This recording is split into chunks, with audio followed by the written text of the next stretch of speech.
சிந்து வந்து சாமி கும்பிட்டுட்டு ரொம்ப சந்தோஷமாக வந்து நடந்ததெல்லாம் நினச்சி பார்த்துட்ருக்காங்க. கொஞ்சம் கொஞ்சமாக சீக்கிரமாகவே டாக்டரோட மனசை நான் மாற்றிடுவேன் அப்படின்னு சொல்லிட்டு இருக்காங்க. அப்போ கரெக்டாக அங்கே வந்து சிந்துவோட அந்த நாத்தனார் வந்து அங்கே வராங்க.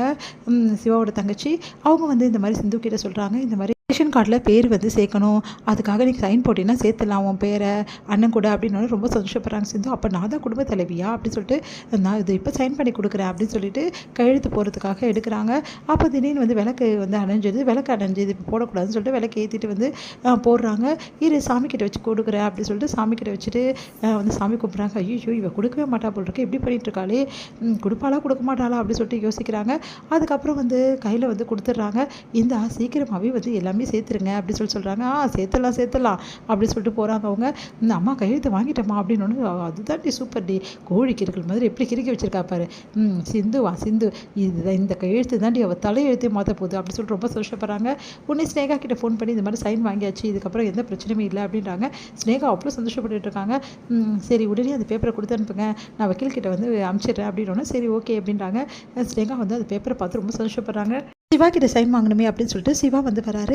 என்ன ஸ்னேகா ரொம்ப சந்தோஷமாக இருக்க அப்படின்னோடனே ஆமாங்க, முக்கியமான விஷயம் சிவா, அந்த சிந்து கிட்ட டைவர்ஸ் வாங்குறதுக்கு எல்லாம் ஏற்பாடு நான் பண்ணிட்டேன், இதில் சைன் போடு டைவர்ஸ் பண்ணிடலாம் அப்படின்னோடனே அதிர்ச்சியடைகிற என்ன சொல்கிற நீ அப்படின்னோடனே ஆமாம் சிந்து நீயும் டைவர்ஸ் பண்ணிட்டீங்கன்னா இந்த பிரச்சனையே இல்லை, சிந்து வீட்டு போயிடுவா, இதுக்கு நான் சம்மதிக்க மாட்டேன். ஏன் சிவா அப்போ சிந்து கூட வாழ முடிவு பண்ணிட்டியா, நான் எப்படி வாழ்வேன், இங்கே பாரு ஸ்னேகா, நான் சிந்துவை டைவர்ஸ் பண்ணால் பெரியம்மா வந்து என்னை ரொம்ப தப்பாக நினைப்பாங்க, நான் உண்மையிலே தப்பு பண்ண மாதிரி ஆகிடும், அதனால் நான் அதை பண்ணவே மாட்டேன். நான் வந்து முதல்ல பெரியம்மா கிட்டே நிரூபிக்கணும், அதுக்கப்புறம் தான் சிந்துக்கு டைவர்ஸ் எல்லாமே, அதுக்கப்புறம் எதுவாக இருந்தாலும் பார்த்துக்கலாம், இப்போ நான் சைன் போட வேணேன். இங்கே பாரு சிவா, நீ சைன் போட்டு தான் ஆகணும், போட முடியாது சொல்கிறேன்ல, ப்ளீஸ் சிவா நான் சொல்கிறது கேளு, அப்படி நீ போடலன்னா அப்புறம் அவ்வளோதான் சொல்லிட்டு நான் தவறான முடிவுக்கு தான் போக வேண்டியது இருக்கும் அப்படின்னு ஏன் இப்படிலாம் பண்ணுறேன் அப்படின்னு சொல்லிட்டு வாங்குறாரு பேப்பரை. இங்கே பாரு நான் இதை போட முடியாது அப்படின்னு சொல்லிட்டு பேப்பரை கிழிக்கிறாரு. அதை பார்த்து ஸ்னேகா செம்மையாக டென்ஷன் ஆகிறாங்க. ஏன் இப்படிலாம் பண்ணிகிட்ருக்கே சிவா, நீ பண்ணுறது கொஞ்சம் கூட சரியில்லை சிவா அப்படின்றாங்க.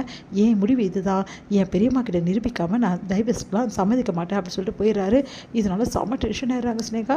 இங்கே வந்து சிந்து ரொம்ப சந்தோஷமாக இருந்துகிட்ருக்காங்க. அப்போ ஓடி வந்து சிட்டு வந்து இந்த மாதிரி உங்ககிட்ட கையெழுத்து வாங்கிட்டு போனாங்களா அப்படி, ஆமாம் அவங்க எல்லாம் பேசிக்கிட்டாங்க, உங்ககிட்ட கையெழுத்து வாங்கினதே உனக்கும் டாக்டருக்கும் விவாகரத்து பண்ணதானா அப்படின்னு ஒன்று அதிர்ச்சி அடைகிறாங்க. நீங்கள் என்ன சொல்கிற சிட்டு அப்படின்னா, ஆமாம் இப்போ தான் மகா இருக்காங்க இல்லையா, அது மகா அம்மா அவங்க பேசிகிட்டு இருக்கிறத நான் பார்த்தேன் அப்படின்னு ஒன்று, ஐயோ இப்படி நடந்துச்சு அப்படின்னு சொல்லிட்டு செம்ம டென்ஷன் ஆகிறாங்க. உடனே வந்து மகா கிட்ட போய் கேட்குறாங்க, ஏன் இப்படிலாம் பண்ணீங்க, இந்த மாதிரி பண்ணிட்டீங்கன்னா, ஆமாடி அப்படி தான் பண்ணேன், என்ன பண்ண முடியும் உன்னால், இங்கே பார் என் பிள்ளைக்கும் உனக்கும் விவகாரத்து ஆக போகிறது உறுதி தான், இப்போ என் பிள்ளை சைன் பண்ணிடுவான், அதுக்கப்புறம் என்ன நீ இதுக்கப்புறம் என் பிள்ளை கூட இருக்கவே முடியாது, அதுக்கு எல்லாம் ஏற்பாடு பண்ணுறான், அது ஒன்றும் நடக்கவே நடக்காது, நான் இப்போவே வந்து எல்லார்கிட்ட சொல்ல, நீ யார்கிட்ட வேணாலும் சொல்லிக்க, ஒன்றும் பண்ண முடியாது அப்படி சொல்லிட்டு போகிறாங்க.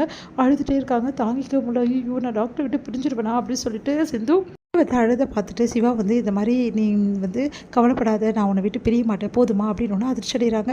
நான் அதான் சொல்லியிருக்கல, உனக்கு டைம் கொடுத்துருக்கல, அதுக்குள்ளே என்ன நடந்தாலும் இதெல்லாம் நடக்கவே நடக்காது, இப்போல்லாம் உன்னை டைவர்ஸ் பண்ண மாட்டேன், நீ என் மனசில் வரலன்னு சொல்லிட்டு அந்த டைம் வந்துட்டோன்னே கரெக்டாக நான் வந்து அப்போ நான் டைவர்ஸ் பண்ணுவேன், அது வரைக்கும் வந்து இந்த டைவர்ஸ்லாம் நடக்காது அப்படின்னு ஒன்று சந்தோஷப்படுறேன். நிஜமாவா டாக்டர் அப்படின்னு, ஆமாம் நிஜம் தான் நான் சொல்கிறது அப்படின்னு சொல்லிட்டு போகிறாரு. இங்கே வந்து சிந்து ரொம்ப சந்தோஷமாக இருக்காங்க. நல்ல காலம் டாக்டர் சொல்லிட்டாரு, எனக்கு இதுக்கப்புறம் கவலை இல்லை அப்படின்னு சொல்லிட்டு இங்கே வந்து ஏன் சிவா இப்படிலாம் பண்ணேன் அப்படின்னு சொல்லிட்டு மகா வந்து அவரை திட்டுறாங்க.